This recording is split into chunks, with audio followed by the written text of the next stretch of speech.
ലൈവിലേക്ക് സ്വാഗതം. കഴിഞ്ഞ 2 ദിവസമായി ഏറ്റവും കൂടുതൽ ചർച്ച ചെയ്യപ്പെടുന്ന വിഷയം രാഹുൽ ഗാന്ധിയുടെ പാർലമെന്റിലെ പ്രസംഗമാണ്.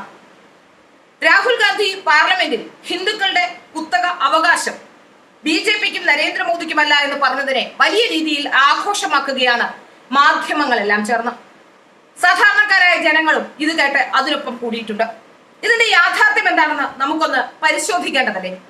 ഹിന്ദുക്കളുടെ കുത്തകാവകാശം BJPക്കും നരേന്ദ്രമോദിക്കുമാണെന്ന് ഒരു ഘട്ടത്തിലും നരേന്ദ്രമോദിയും BJPയും പറഞ്ഞിട്ടില്ല. പക്ഷെ BJP എന്നും ഉയർത്തുന്ന ആശയം ഹിന്ദുത്വ സംസ്കാരവുമായി ബന്ധപ്പെട്ട് തന്നെയാണ്. ആ സംസ്കാരത്തിൽ ഊന്നി തന്നെയാണ് സംഘപരിവാർ പ്രസ്ഥാനങ്ങളും BJPയും ഒക്കെ ഇന്നോളം കഴിഞ്ഞുകൂടിയിട്ടുള്ളതും. അവർ രാഷ്ട്രീയ പ്രവർത്തനം നടത്തുമ്പോൾ പോലും വളരെ കൃത്യമായി ഭാരതത്തിന്റെ യശസ് ഉയർത്താനും ഭാരതത്തിന്റെ സംസ്കാരത്തെ മുറുകെ പിടിച്ചുകൊണ്ട് മുന്നോട്ട് പോകാനും എന്നും ശ്രമിച്ചിട്ടുണ്ട്. ആ സംസ്കാരത്തെയാണ് ഹിന്ദുത്വം എന്ന വാക്കുകൊണ്ട് ഉദ്ദേശിക്കുന്നത് നമുക്കറിയാം. പക്ഷെ സങ്കുചിതമായ രാഷ്ട്രീയ താല്പര്യങ്ങൾ കൊണ്ട് ചിലപ്പോഴെങ്കിലും ഇടതും വലതും ഒക്കെ ഹിന്ദുത്വ സംസ്കാരം എന്നുള്ളത് മറന്നിട്ട് അതിനെ ഭൂരിപക്ഷ വർഗീയത എന്ന രീതിയിലേക്ക് ചിത്രീകരിക്കാനുള്ള ശ്രമം നടത്തുന്നുണ്ട്. എന്നാൽ ഹിന്ദുത്വത്തെ എന്നും എതിർക്കുന്ന അല്ലെങ്കിൽ ഹിന്ദുത്വത്തെ ഏത് സമയധേനയും എതിർക്കാൻ, അത് BJPയോടുള്ള വിരോധം എന്ന രീതിയിൽ എതിർക്കാൻ ശ്രമം കാണിച്ച ആളാണ് രാഹുൽ ഗാന്ധിയും കേരളത്തിലെ ഇടതു പ്രസ്ഥാനങ്ങളും എന്ന് നമുക്കറിയാം. ഇടതുപക്ഷവും ഉയർത്തുന്ന കാര്യങ്ങൾ അതൊക്കെ തന്നെയാണ്. ഇവർക്കൊക്കെ ഉദ്ദേശം ന്യൂനപക്ഷ പ്രീണനം മാത്രമാണെന്ന് നമുക്ക് എവർക്കും അറിയുന്ന കാര്യമാണ്. ഇത്രയും കാലം അവർ ജീവിച്ചതും ന്യൂനപക്ഷ പ്രീണനം കൊണ്ട് മാത്രമാണ്. എന്നാൽ ഭൂരിപക്ഷം വരുന്ന ഹിന്ദു BJPക്ക് അനുകൂലമായി ചിന്തിച്ചു തുടങ്ങിയതോടെ ഇപ്പോൾ രാഹുൽ ഗാന്ധിക്കടക്കം ഭൂരിപക്ഷത്തിലേക്ക്, ആ ഭൂരിപക്ഷത്തിന്റെ സംസ്കാരത്തിലേക്ക്, ആ സംസ്കാരം തങ്ങളുടേത് കൂടിയാണെന്ന് പറയാനുള്ള അവസ്ഥ ഉണ്ടായിരിക്കുന്നു എന്നാണ്. എല്ലാവരും രാഹുൽ ഗാന്ധിയെ ഇപ്പോൾ ഏതോ ഒരു അവതാര പുരുഷനായി വാഴ്ത്തുകയാണ്. ഇന്ത്യയിലെ അന്തംകമ്പികൾക്ക്, അതായത് സോഷ്യൽ മീഡിയ ഭാഷയിലാണ്, ഇന്ത്യയിലെ CPMന് അതിൽ കവിഞ്ഞ് മറ്റൊന്നും ചെയ്യാനില്ല. അവരെ സംബന്ധിച്ചിടത്തോളം അവരുടെ ഏക ആശ്രയം ഇപ്പോൾ പ്രകാശ് കാരാട്ടോ, പിണറായി വിജയനോ അല്ലെങ്കിൽ മാർക്സോ ഏഞ്ചൽസോ ഒന്നും ആയിരുന്നില്ല. അവരുടെ ആശയം പോലും, അങ്ങനെ ഒരു ആശയം പോലും ഇപ്പോൾ അവർക്ക് ഇല്ല. ഇടതുപക്ഷക്കാർക്ക് ആകെയുള്ള ഒരു പ്രശ്നം ഇപ്പോൾ അവർക്ക് അഴിമതി കാണിക്കാനും അവരെ ആരും അറസ്റ്റ് ചെയ്യാതിരിക്കാനും അവർക്ക് മറ്റു പ്രശ്നങ്ങൾ ഉണ്ടാകാതിരിക്കാനും ഒരു രാഷ്ട്രീയ പാർട്ടി എന്ന് പറഞ്ഞുകൊണ്ട് ജീവിതത്തിൽ മുമ്പോട്ട് പോകാനും ഒക്കെ അവർക്ക് കഴിയണമെങ്കിൽ ഇന്ത്യയിൽ കോൺഗ്രസ് തന്നെ അധികാരത്തിൽ വരണം. കാരണം കോൺഗ്രസ്സുകാരെ സംബന്ധിച്ചിടത്തോളം അവരും കുറെ അഴിമതി കാണിക്കും.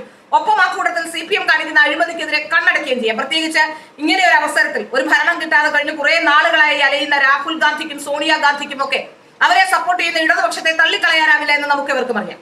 അതുകൊണ്ട് തന്നെയാണ് അഴിമതിക്കാരായ എല്ലാവരും ചേർന്ന്, എല്ലാ കേസുകളിലും പെട്ട അഴിമതിക്കാരായ എല്ലാവരും ചേർന്നുകൊണ്ട് രൂപീകരിച്ച ഇന്ത്യ സഖ്യം, ആ സഖ്യത്തിൽ 26ഓളം രാഷ്ട്രീയ പാർട്ടികൾ ചേർന്നൊരു പ്രതിപക്ഷ നേതാവിനെ കണ്ടെത്തിയിരിക്കുന്നു.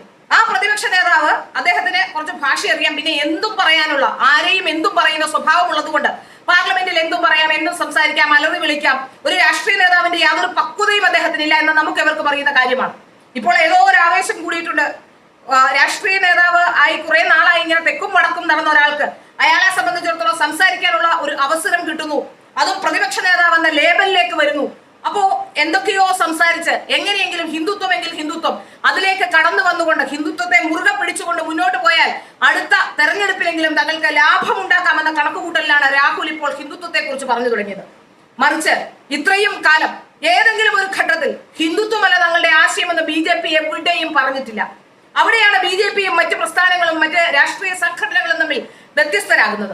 എന്നും ഏത് ഘട്ടത്തിലും, ഒരു ഭരണമില്ലാതിരുന്ന ഘട്ടത്തിലും ഭരണമുള്ളപ്പോഴും എല്ലാം BJP ഹിന്ദുത്വത്തെ കൂട്ടുപിടിച്ചുകൊണ്ട് ഹിന്ദുത്വ ആ സംസ്കാരത്തെ ഊന്നിക്കൊണ്ട് തന്നെയാണ് ഭാരതത്തിൽ പ്രവർത്തിച്ചത്.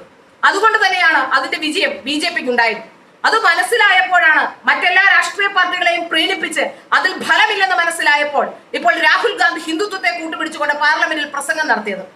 അത് കണ്ട് കൈയടിക്കുന്ന അന്തംകമ്മികളോടും അത് കണ്ട് കൈയടിക്കുന്ന ഇവിടുത്തെ കോൺഗ്രസുകാരോടും ഒക്കെ ഒന്നേ പറയാനുള്ളൂ, ഇവിടെ രാഹുൽ ഗാന്ധിയുടെ ഇരട്ടത്താപ്പ് ജനങ്ങൾ തിരിച്ചറിയും.